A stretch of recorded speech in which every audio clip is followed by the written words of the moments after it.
இயேசுவின் அன்பு இதயங்களுக்கு காலை வணக்கம்.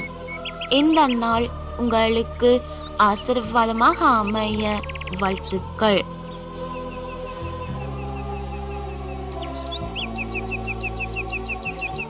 இப்புதிய நாளுக்கான ஆசீர்வாத இறைவசனம் திருப்பாடல்கள் அதிகாரம் 115 இறை வார்த்தை 9.